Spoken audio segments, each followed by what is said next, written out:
আসসালামু আলাইকুম প্রিয় শিক্ষার্থী, টেকনিক ইজি এডুকেশনের পক্ষ থেকে জানাই আন্তরিক শুভেচ্ছা সালাম। আশা করি তোমরা সকলেই ভালো আছো। তো দেখো, আজকের এই পর্বে আমরা কি চতুর্দশ অধ্যায় বাংলাদেশের প্রাকৃতিক দুর্যোগ। তো এখান থেকে আমাদের কি টাইপের কোশ্চেন আসতে পারে, তো এই টাইপের কোশ্চেনগুলো নিয়ে আলোচনা করবো টাইপ ভিত্তিক। আমাদের দেখো টাইপ 1-এর কি একটু কোশ্চেন আছে। দেখো টাইপ 1-এ বলতেছে দুর্যোগ ও বিপর্যয়, বাংলাদেশের প্রাকৃতিক দুর্যোগ, বন্যা ও খরা। এখন বন্যা ও খরা, দেখো এখান থেকে আমাদের কি প্রশ্ন আসছে আমরা দেখি।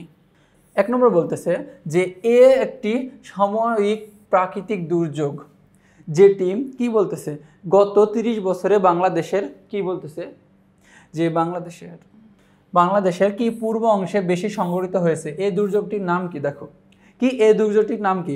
একটি সাময়িক প্রাকৃতিক দুর্যোগ। আচ্ছা, এর মধ্যে দেখো নদী ভাঙ্গন না, ঘূর্ণিঝড় না, খরা না, এটা হচ্ছে আমাদের কি বন্যা। দেখো এই দুর্যোগটি আমাদের বাংলাদেশের 30 বছর ধরে পূর্ব অংশে, আমাদের বাংলাদেশের পূর্ব অংশে হয়ে থাকে। এরপরে আমাদের 2 নম্বর কোশ্চেনের কথা বলতেছে যে বাংলাদেশের বন্যার মানব সৃষ্ট কারণ কোনটি। দেখো বন্যার জন্য মানব সৃষ্ট কারণ হচ্ছে আমরা বলতেছি নদীর উজানে বাঁধ নির্মাণ করা। দেখো এর কারণে হচ্ছে কি হচ্ছে যে আমাদের বন্যা হচ্ছে। এরপরে আমাদের বলতেছি 3 নম্বর কোশ্চেনটা কি, বন্যা নিয়ন্ত্রণ ব্যবস্থায় কি সহজ প্রকৌশলগত ব্যবস্থা কোনটি। কি সহজ প্রকৌশলগত ব্যবস্থা হচ্ছে কি 1 নম্বর বলতেছে দেখো শহর বেষ্টনীমূলক বাঁধ দেওয়া। কি শহর বেষ্টনীমূলক বাঁধ দেওয়া।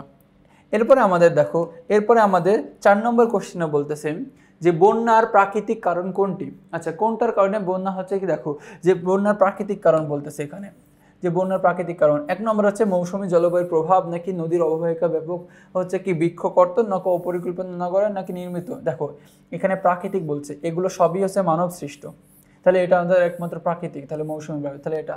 এর মধ্যে আমাদের 5 নম্বর কোশ্চেন কি বলতেছে। 5 নম্বর দেখো যে বাংলাদেশের খরাপ্রবণ, 5 নম্বর কি বলতেছে বাংলাদেশের খরাপ্রবণ অঞ্চল কোনটি।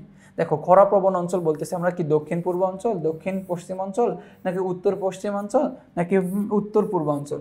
আমরা বলতেছি দেখো যে বাংলাদেশের খরাপ্রবণ অঞ্চল হচ্ছে কি যে উত্তর পূর্ব অঞ্চল। দেখো যে উত্তর পূর্ব অঞ্চলে কোন কোন জেলাগুলো দেখবো যে নাটোর, রাজশাহী, তারপরে হচ্ছে কি রংপুর, তারপরে আমাদের হচ্ছে পাবনা, কুষ্টিয়া, তারপরে যশোর, এই অঞ্চলগুলোতে দেখবো যে অনেক কি খরাপ্রবণ। এরপরে আমাদের দেখো একটা উদ্দীপক আছে, উদ্দীপকটি পড়ে 6 নম্বর প্রশ্ন উত্তর দিতে বলতেছে। 6 নম্বর প্রশ্ন বলতেছে চিহ্নিত দুর্যোগটি। দেখো এ নম্বর বলতেছে যে এর প্রভাবে কি উপদ্রুত অঞ্চলে কি হয় পরিবেশ রুক্ষ হয়ে ওঠে। কি হয়েছে? পরিবেশ রুক্ষ হয়ে ওঠে।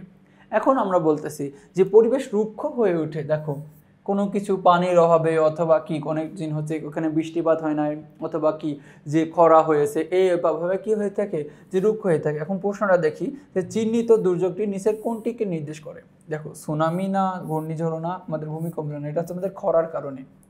এরপরে আমাদের 7 নম্বর প্রশ্নটা কি বলতেছে যে অপর্যাপ্ত বৃষ্টিপাত হলে মাটির কোনটি কমে যায়। দেখো অপর্যাপ্ত মানে কি বৃষ্টিপাত কম হলে কি হয় মাটির কোনটি কমে যায়। আমরা বলতেছি কি মাটির আর্দ্রতা কমে যায়।